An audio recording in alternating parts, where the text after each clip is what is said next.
திரு சரவணன்ட்டேருந்து தொடங்குறேன். சரவணன், ஏற்கனவே இப்போ நடக்க போகிறது சட்டமன்ற தேர்தல். ஆனால் உங்களுடைய ஓரணியில் தமிழ்நாடு இந்த முழக்கத்தில் முழுக்க முழுக்க பாஜக எதிர்ப்பு தான் இருக்குது. அதிமுகவை களத்தில் நாங்கள் எங்களுக்கு எதிரி அதிமுகன்னு சொல்லக்கூடிய திமுக இதில் பாஜகவை மட்டுமே கையில் எடுப்பது அல்லது பாஜகவுக்கு எதிரான இந்த கருத்துக்களை கூர்மைப்படுத்துறதுங்கிறத எப்படி பார்க்க வேண்டியது? நல்ல கேள்வி. தமிழ்நாடு ஒரு சிறப்பான வளர்ச்சியை கடந்த 4 வருடங்களில் அடைந்திருக்கிறது. இந்த வளர்ச்சி எப்படிப்பட்ட வளர்ச்சி அப்படின்னா, இன்ஸ்பைட் ஆஃப் பிஜேபி, பாஜக இருந்தும் இப்படிப்பட்ட வளர்ச்சியை தமிழ்நாடு அடைந்திருக்கிறது என்பதுதான் நிதர்சனமான உண்மை. எந்த விஷயமாக இருந்தாலும் சரி, அது ஒரு நிதி பகிர்வாக இருந்தாலும் சரி, தமிழர்களுடைய கலாச்சாரத்தை ஒடுக்குவதாக இருந்தாலும் சரி, இந்தியை திணிப்பதாக இருந்தாலும் சரி, எதுவாக இருந்தாலும் தமிழ்நாட்டுடைய நலனுக்கு எதிராக இருக்கக்கூடிய ஒரே கட்சியாக பாஜக இருந்து வருகிறது. ஸோ இப்போது தமிழ்நாட்டுக்கு பிரச்சனைகள் இருக்கானா? ஆமாம், பிரச்சனைகள் இருக்குது. அந்த பிரச்சனைகளுக்கு எல்லாருக்குமே யார் மூல காரணம்னு பார்த்தீங்கன்னா பாஜக. நாங்கள் கூட்டணியே வைக்க மாட்டோம் பாஜகவோடுன்னு சொல்லி சவால் போட்டாங்க, சபதம் போட்டாங்க அதிமுகவினர். இன்றைக்கி வேறு வழியே இல்லாமல் அமலாக்கத்துறைக்கு பயந்து போய் பாஜகவுடைய காலடியிலே சரணடைந்திருக்கிறார்கள். அமித்ஷா டெய்லி பேட்டி கொடுக்குறாரு, தமிழ்நாட்டிலே கூட்டணி ஆட்சி நடக்கும், கூட்டணி ஆட்சி நடக்கும், என்டிஏ ஆட்சி நடக்கும். அதுக்கு திரு எடப்பாடி பழனிசாமி உறுதியான ஒரு கருத்தை அவருடைய பொதுக்கூட்டத்தில் சொல்லியிருக்காரு.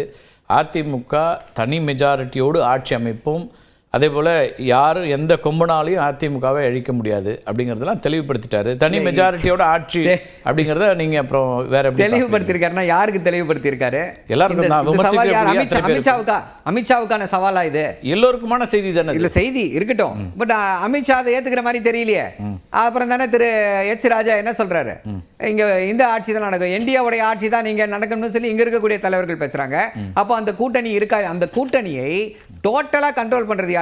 இன்னைக்கு இதுவரைக்கும் கூட்டணியா என்ன செஞ்சாங்கன்னு கேட்டீங்க. இன்னைக்கு போராட்டத்தை முதல் முறையா கூட்டணியாக அதிமுக பாஜக முன்னெடுத்திருக்கிறது சிவகங்கையில். அப்ப ஒரு கூட்டணி தேர்தலை நோக்கி அது நடத்திட்டோம், அதெல்லாம் ஒரு பிரச்சனையும் கிடையாது, நடத்திட்டோம், போராட்டத்தை நடத்திட்டோம்.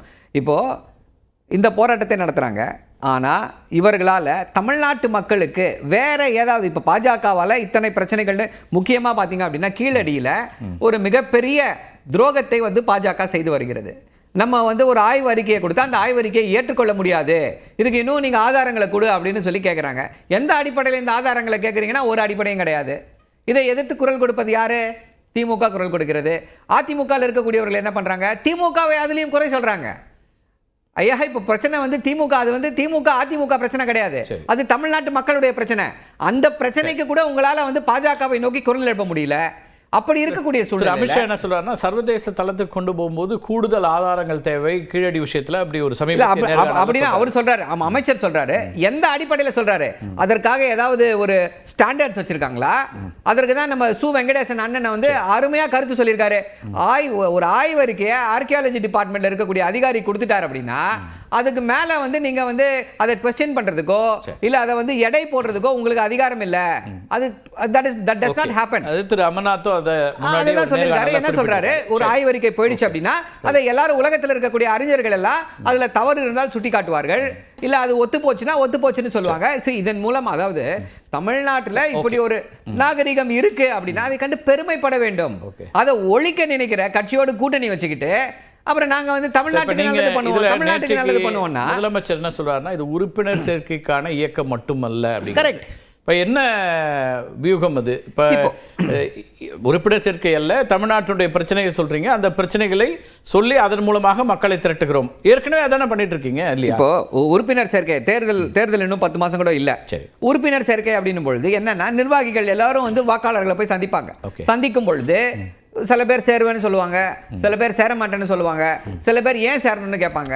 ஸோ ஏன் சேரணும்னு கேட்கும் பொழுது, ஐயா பாஜகவில் நீங்கள் சேர முடியாது, அதிமுகவில் நீங்கள் சேர முடியாது, உங்களை காப்பாற்றக்கூடிய தமிழ்நாட்டு மக்களை காப்பாற்றக்கூடிய ஒரே இயக்கம், உங்களுக்கு நல்லது விளைவிக்கக்கூடிய ஒரே இயக்கம், இளைஞர்களை டார்கெட் பண்ணி இது போயிட்டு இருக்கு. இன்னைக்கு இளைஞர்கள் ஒட்டுமொத்த இந்தியாவிலேயே இளைஞர்கள் எந்த மாநிலத்தில் சிறப்பான முறையில் இருக்காங்க அப்படின்னா அது தமிழ்நாட்டில் தான் இருக்காங்க.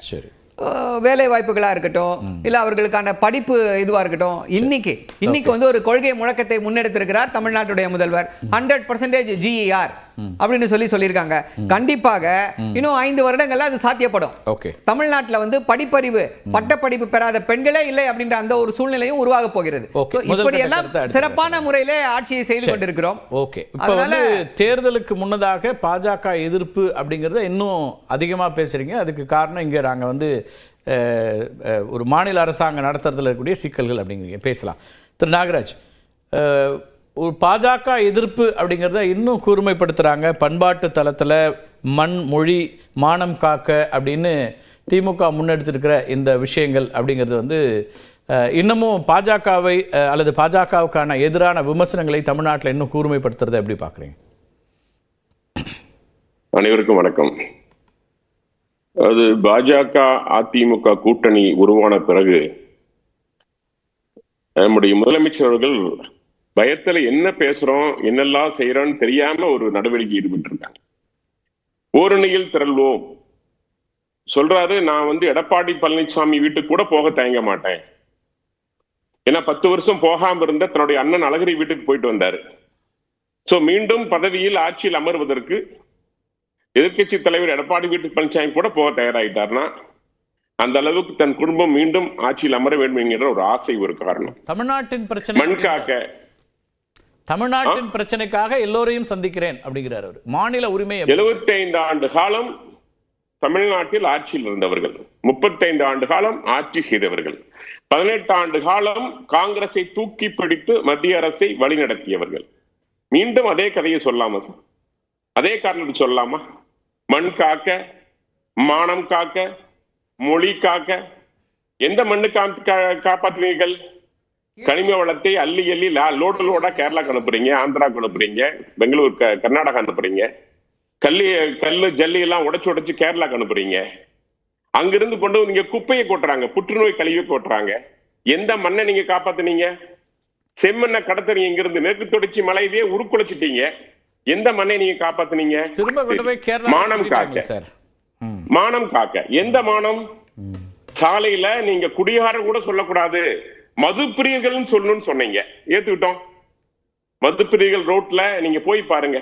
ஒவ்வொரு நடக்கிற பாலியல் கொடுமைகளுக்கு யார் காரணம்? நடக்கின்ற ரோட்ல நடந்து உடை இல்லாமல் கீழே படுத்து கிடக்குறாங்களே, அதுக்கு யார் காரணம்? யாருடைய மானத்தை நீங்க காப்பாத்துனீங்க? யார் கொண்டு வந்தது மலிவு விலை மது? போன முறை நாங்கள் வந்து மதுவிலக்கை கொண்டு வருவோம் சொன்ன நீங்க கொடுத்த வாக்குறுதி என்னாச்சு? யாருடைய மானத்தை நீங்கள் காப்பாற்றினீர்கள்? சரி, மொழி இந்தி எதிர்ப்பு வாக்குறுதி 2021 அவங்க பேசினதாக தெரியல, அப்படி குறிப்பிட்டிருக்காங்களா? எந்த ஆண்டு இருந்தாலும் சரி சார், நீங்க மானம்ங்கிறது இன்னைக்கு ஒரு முக்கிய பிரச்சனை இல்லையா? பல பாலியல் பலாத்காரத்திலிருந்து பல விஷயங்களுக்கு முக்கியமான காரணமா இருக்கிறது மதுவும் போதைப் பொருளும் தானே. அதுக்கு ஒரு தீர்வு கொடுத்தீங்களா? அது கூட இல்லைங்க. இன்னைக்கு திருவோணம் அஜித்குமார் வழக்குக்கு திடீர்னு சிபிஐ விசாரணைட்டாங்க. அந்த அதே சிபிஐ விசாரணை அண்ணா பல்கலைக்கழக விவகாரத்துல எங்க சார் போச்சு? யாருக்கு ஏன் சார் கொடுக்கல? கள்ளக்குறிச்சி கள்ளச்சாராய மரணத்துக்கு ஏன் சார் சிபிஐ ஒத்துக்கல? ஏன் அது உங்க குடும்பம் சம்பந்தப்பட்டதுனால? சிபிஐ கொடுத்தது சரிங்கிறீங்களா தவறுங்கிறீங்களா? இதுல சிபிஐ கொடுத்தது சரிங்கிறீங்களா தவறுங்கிறீங்களா? அஜித் விவகாரம் நான் சரியும் தவறுன்னு சொல்ல வரல.